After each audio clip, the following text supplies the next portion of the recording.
लीजिए सुनिए मेरे ही लिखे उपन्यास राजकुमारी देवहूति का तीसरा परिच्छेद प्रस्थान। मेरी यानी हर्षपाल की आवाज में। संध्या का समय था। चंद्रमा आकाश में स्वच्छंद विचरण कर रहा था। चांदनी मन को प्रसन्न कर रही थी। कौशाम्बी नदी के घाट चांदनी के प्रकाश से स्वर्ण की भांति जगमगा रहे थे। जी को ठंडा किए मंद मंद गति से चल रही थी। घाट के निकट लोगों की भीड़ लगी थी। महाराज प्रसिद्ध अपने सेनापति से बातें कर रहे थे। महाराज, बनते सेनापति, सारी तैयारियां हो गईं? सेनापति, जी महाराज। महाराज, बनते, प्रसिद्ध विहार की आन तुम्हारे हाथ है।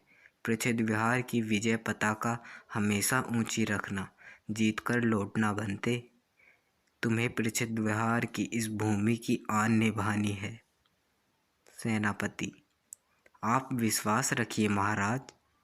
दास अपनी पूरी शक्ति लगाकर प्रसिद्ध विहार को विजय अवश्य दिलाएगा। महाराज, बनते सोम, मुझे तुमसे यही आशा थी। सोम, तुम जिस कार्य के लिए जा रहे हो उसे करना ना भूलना। किसी भी प्रसाद में धन संपत्ति बची न रह जाए।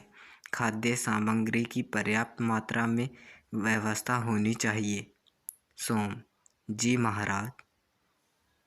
महाराज, बनते, अब तुम्हें प्रस्थान करना चाहिए। सोम, अवश्य महाराज, मैं आनंद नगर का पतन करके ही लौटूंगा। महाराज, बनते, तुम्हारी विजय हो। सोम ने नाविक से कहा। बनते, नौका को आगे बढ़ाओ। सबने एक साथ प्रसिद्ध विहार की जय हो का नारा लगाया। आकाश की ओर तलवार उठाई। सोम के आदेश से नौका आगे बढ़ने लगी, आनंद नगर की ओर, और प्रसिद्ध विहार पीछे छूट गया। अभी आप सुन रहे थे मेरे ही लिखे उपन्यास राजकुमारी देवहूति का तीसरा परिच्छेद प्रस्थान, मेरी यानी हर्षपाल की आवाज़ में।